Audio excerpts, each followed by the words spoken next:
You know why it's so important that they gave us a white Jesus? You know every movie pertaining to the Bible have a white character playing Jesus. You know why that's important to them, why they keep doing that? It's called brainwashing.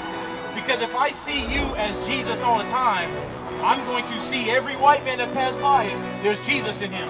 But I'm going to see every black man that passed by as just a nigga.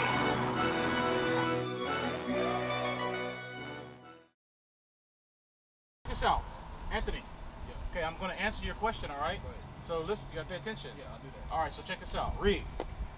But the seventh day, from the top. remember the Sabbath day. So the Lord said, this is now, Exodus chapter 20 is the Ten Commandments, where the Ten Commandments are found, all right? So we're reading one of the Ten Commandments, the fourth one. Watch this. Remember the Sabbath day to keep it holy. Remember the Sabbath day to keep it holy. Anthony, you can't man, listen. I'm hearing You you. can't learn if you're asking questions in the middle of me explaining something, right? Yeah, I hear you. Okay, so listen, read. Remember the Sabbath day to keep it holy. 6 days shalt thou labor. Shall you what? Shalt thou labor So 6 days shall you labor and do all thy work. and do all your work. But the seventh day is Which is Saturday, the Sabbath day. is the Sabbath of the Lord thy God. Yes. In it thou shalt not do any work. In it you should do no work. Thou, nor thy son, nor thy daughter, thy manservant, nor thy maidservant, nor thy cattle, nor thy stranger that is within thy gates. So nobody's supposed to do any work on the Sabbath day. Now, what kind of work is he talking about? Probably anything that's business-wise, like, you know, stuff that you should already have set from the week. Okay, so notice when you say probably or probably or I think, meaning you don't know for sure, you're I guessing. never know for sure. 'Cause Okay, I've good. I'm glad you said that. So that's why I'm going to explain to you the difference. So the work that is talking about on the Sabbath day is work that you do to earn money. Right. Working in the store at Albertsons. Maybe you got a car wash, the chicken spot, whatever it is, barbecue down there. You're doing work to get paid to make money. That's the work that we're not supposed to be doing on the Sabbath day. Now let's go to Matthew 12 and 11 to talk about the sheep so we can understand the difference, okay? Watch this. Matthew chapter 12, Verse 11. verse 11. The book of Matthew, chapter 12. Watch this. This is what you were quoting. Let's go to And verse 10. Yes, sir. Verse 10. And behold, there was a man which had his hand withered. So you know, like people have like the hand like this that can't pull out whatever. So there's a man who had his hand. He had an infirmity where his hand was withered since birth. Watch this. And they asked him, saying, Is it lawful to heal on the Sabbath days? Why did you heal that man on the Sabbath day? You're doing work. They said, is it lawful for you to do that? These are the Pharisees coming to Christ to tempt him. Watch this. That they might accuse him. And he said unto them, Why did they answer that question? They didn't really care about knowing the answer. They was just trying to accuse him. They're trying to find things against him, right? Read it again. Watch. You got to pay attention to the details. That they might accuse him. That's why they answer the question. There's difference in saying, hey, how do I make it to the kingdom? Because you really want to know how do I get to the kingdom versus how you say I'm supposed to make it to the kingdom. There's a difference between how you ask. Do you really want to know the answer, or are you just trying to see what somebody says so you can argue with them? That's why they asked him that question, to argue with them. Watch what Christ said. Watch this. Verse 11. And he said unto them, What man shall be among you that shall have one sheep, and if it fall into a pit on this? So he turns it around and says, okay, so which one of you, if you have 100 sheep or whatever, and one of them fall into a ditch or a pit, on the Sabbath day, will he not lay hold on it and lift it out? Will you sit there and say, I'm going to wait till the sun go down before I get that sheep? Or will you go grab that sheep and get it out? You're going to go grab that sheep to get it out. Same thing. What if your son fell into that ditch or a pit? What are you going to do? You're going to go down there and save your son or your daughter or whatever, right? It don't matter if it's a Sabbath day or not. Read. Verse 12. This is the point. How much then is a man better than a sheep? So the man that he healed with the withered arm, isn't he more important than the sheep? He's a man. Yes. So I healed him, but watch this. Wherefore, it is lawful. It is what? It is lawful. So it's lawful to do what? To do well on the Sabbath day. So to do good and to do the Lord's will on the Sabbath day, that's lawful. Like, it's a Sabbath day for us, but we're out here trying to teach. We're trying to teach our brothers and sisters who they are according to the Bible. Right. We're trying to get our brothers, a brother that just left, what was his name, Chris? Yeah. He was on fentanyl. We're trying to get him off drugs. There was another young brother that was addicted to smoking weed. We're trying to teach him that his body's a temple. So it's okay for us to do well on the Sabbath day, but you see a collection jar out here? You see us asking for a donation or money or nothing like that? No, you don't see that. We didn't ask for no money. Why? Because it's okay to do well on the Sabbath day. But go back to Proverbs 3 and 5 and then get me Acts 8:30 real quick. Yes, sir. Acts 8:30. I'm gonna tell you this is the issue that I see that you're having, Anthony. Because you know a little bit. You're quoting a few things. You may not know exactly where it's at, but you have read or heard some of this before. Here's the disconnect, Anthony.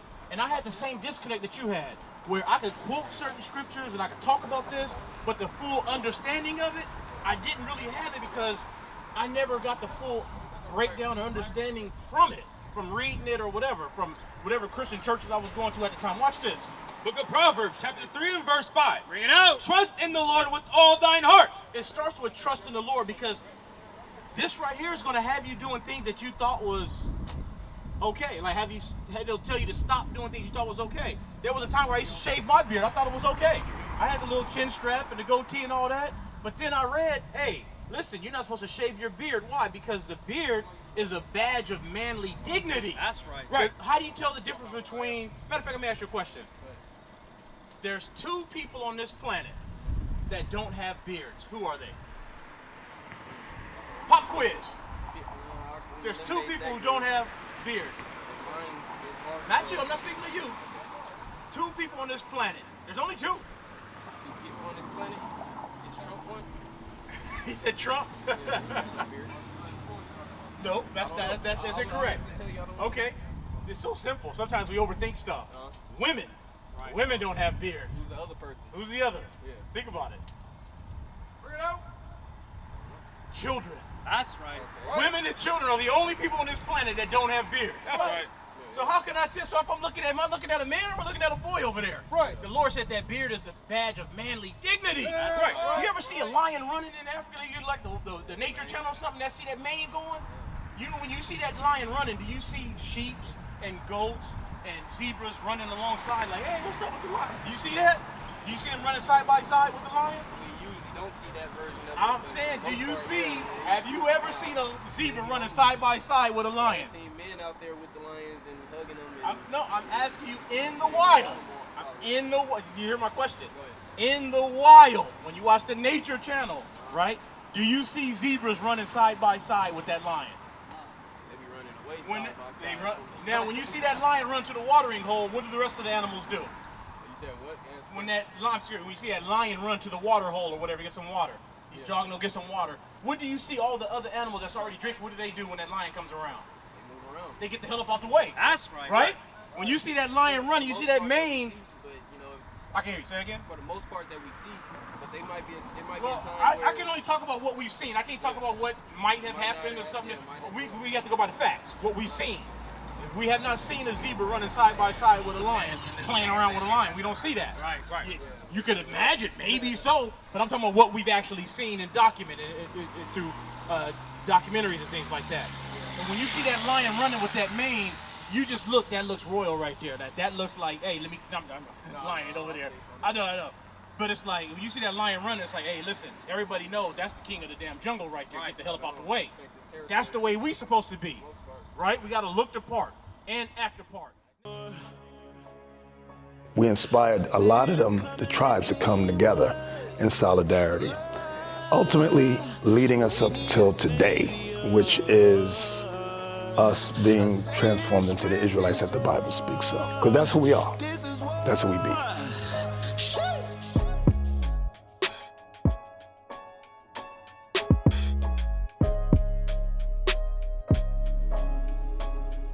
Destruction is coming.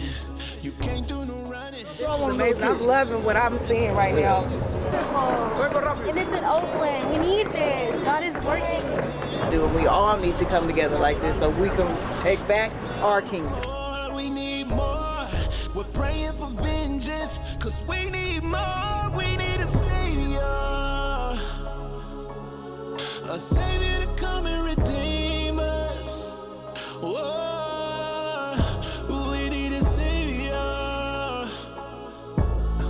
I say the strength is high. This is why.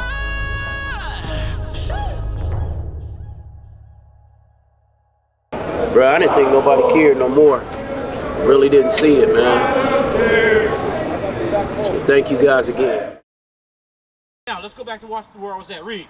Book of Proverbs, chapter 3 and verse 5. Read out. Trust in the Lord with all thine heart. You got to trust in the Lord with all of your heart, not just part of it, because part of your heart is saying, man, I just shaved up my beard. The Lord really going to get mad because I just trimmed this down and lined it up. I mean, really, though? Is he really going to get mad? Your mind will tell you that. But the Lord said, with all of your heart, all of your mind, you got to trust him. Even the things that may not sound like a big deal, he's saying, trust me. This is what I want you to do. Read. And lean not unto thine own understanding. Don't lean to your own understanding. Go, well, I don't think it's that bad. I guess I can do that. You know, I'll give you an example. Now give me Acts 8:30. When we was kids, I'm from probably an older generation than you. There was a time where my parents would be like, I want you in the house. When that street light cut on, I want you in the house. Don't be outside after dark. As a kid, I'm like, man, that's when it's getting fun. That's when that's when we about to turn up. What you mean? Come in the house when the street light is on. That's when we coming out. That's when we trying to bring the BB guns out and do all this. That's when we trying to get to the riffraff, right? At the time, it made no sense to me until I got older and I seen what happens after night when the street lights go out. That's when people start getting high. That's when the gangs start coming out. That's when all the fighting and all everything, the drugs, the alcohol, that's when all that come out. And guess what else happens after when the street lights come out? That's when people get shot or stabbed or arrested or some other, something bad happens, right? I forget exactly how it says it in there. It says it in the New Testament about walking in the dark, walking at night, being just out there at night when you're not really even supposed to be out there. You looking for it, Like, it'll come to you. We can get to that. But the point that I'm saying is, as a kid, right, we couldn't understand those things. Like, why I gotta be in the house before it's dark? I'm just having fun. But once you get older and more experience and more understanding, you're like, I'm glad you did that to me because I could have been one of those that got hurt or arrested or hooked on drugs, right? So that's what the Lord is saying with his commandments, the same thing. Don't lean onto your own understanding because you don't understand right now why I'm saying this. But in time you will. In time you'll get it. But just trust me right now in the meantime, and then you'll understand why I'm having you do the things that I told you to do. Now, Acts 8:30, watch this. The book of Acts, chapter 8 and verse 30. Now, this is the state that I was in before I came on this side over here and got the understanding that I have. And this is kind of like where you're wrestling at too right here. Because I know you do read a little bit and understand a little bit because you're quoting stuff to me. You understand some things. But it's some things that it's just like, like connect the dots. Remember the kid game? Go to 1 to 2 to 3 to 4. You got to connect the dots, and then when you do it all, it'd be like some image or something, right? So that's what I'm trying to do. I'm trying to connect those dots because you got the dots. It just needs to be connected. I was the same way. Watch this. Acts chapter 8 and verse 30. And Philip ran thither to him and heard him read the prophet Isaiah. So Philip goes over. He sees him reading from the prophet Isaiah, which is Isaiah, right? So he's reading the book of Isaiah. So he goes over there to him. Watch this. And said, understandest thou what thou readest? Like I see you reading and trying to study, but Isaiah, that's a heavy book. A lot of prophecies in there. Do you understand what you're reading right there? Because that's heavy. Watch this. And he said, how can I, except some man should guide me? He said, I'm reading it because I want to learn, but there's things in here where I'm reading. I don't understand it, but I'm still going to keep reading. But how can I understand this unless some man teach me or show me? Watch. And he desired Philip that he would come up and sit with him. So he said, okay, since you understand this, can you sit down with me and explain this to me? That's the part that I never got till I came into the truth. Where I understood this. Say that again? I understand it right away when you said that he came to him reading it and was telling him that, do you understand what you read? Bible, right. Yeah, you understand it, and I thought that probably would have had happened. I was like, yeah, you got to tell him. Exactly. Yeah. And that's where I was, and that's where I see you're at. Like, you got the dots, it just need to be connected, right? And part of it is only going to start when you say, you know what, I have to let go of my understanding of what I thought was right, what I think is right, or what I believe, and I have to go by what the Bible say. Because when you let's go to 1 John 3 and 4, watch this. Because if I ask you, were you ever in Christianity or some church or something at some point or whatever? I'm not gonna lie to you. I started off as an atheist. Okay. I could care less about anything and anything higher. I was atheist. I had an experience that opened my eyes. It was with a payphone. Simple as that. Payphone. I picked it up. I was homeless and stuff. I picked up the payphone and it said, insert 25 cents for an unlimited call. And I was like, dang, I'm not gonna be able to make this call. I don't have even 25 cents in my pocket. I hung up that phone. Boom. Ding, ding, ding, ding, ding, ding, ding, ding, ding, ding. Like $3 in quarters came out, and I was like, it just asked me to put a quarter in there, and I didn't use Yeah. And I was like, it's something about that was strange. And I had just left a place that was Christian based, and like literally that same day I walked away. I wasn't feeling it. And yeah, that experience happened to me. I was able to use that $3. First off, 25 cents to make an unlimited call. I spoke to my baby mama. Roman 623. And I found my ride and got out the way. And I done seen a lot of miracles, a lot of things that I'll leave it there. Okay, so Dick, so there's an event that made you say, let me try to figure some things out. Read a little bit, ask some questions, whatever, whatnot. Something happened to where you said, I got to get a little more information because I got to make a change or something, whatever. It moved you to that point, right? Watch this, whatever. Let me ask you a question before I get these scriptures. Based off your understanding, what is sin according to God? Based off your understanding. Anything that like I said, I was asking the other dude, what's the first commandment? Thou shalt not worship any other gods, first off. Hold that, keep talking, hold that. And then, I think it's, respect your mother and your father and stuff like that. But if you look at all those 10 commandments, all of it really do boil down into just be respectful to everybody. As simple as that. Yeah, 59. Okay, all right. So, you said a lot, right? Yeah. Now, let's simplify it. Let's say you're talking to a 3 or 4-year-old kid, and it says, Dad, what is sin according to God? Make it to where I can understand what you just said. What is sin according to God? How would you explain that? I'll ask him if he loves me. If you love him? Yeah, if he loves me. If he loves you? Yeah. And he says, okay, yeah, Dad, you're my dad, of course. So you just have to love God to be out of sin? Telling you that I believe in this, and then I think if I can push it on my son that I believe this truly, and I'm giving him, examples, and I have personal experiences that I've seen that blow people's mind, but I won't speak on that too much. If I can get my son to believe in everything that I say, which likely they will, Okay, but now let me ask you this. So your answer to him is just trust me and believe what I teach you. Trust me for sure. Trust you and believe everything that I have coming from up there. It's coming from up there. But you understand that that's not an answer. It kind of is because I'm telling him the way that I'm Okay, I'll tell you what. Okay, all right, it is an answer. Okay, all right. I'll play your game. It is an answer, but it's not the right answer. Right. Okay, it is an answer. You didn't answer him, but it's not the right answer. Watch this. Do I know the perfect answer for that? No. I do have the perfect answer for that. I do. Bring it That's out. what I'm gonna show you. I do have the perfect answer. Because somebody asked me, what is sin according to God? See, it's very dangerous, right? When we have the understanding of just believe me, because I got it from here, whatever, and just follow that. You know why that's dangerous? Because we learned that from him. We learned that through slavery. White man, Jesus, do this, do that. We learned that through them, and it was a lie. And that's why we're in the condition that we're in today. Because you know why it's so important that they gave us a white Jesus? Every movie pertaining to the Bible have a white character playing Jesus. You know why that's important to them, why they keep doing that? Because they want to make us feel that that's who it was. It's called brainwashing.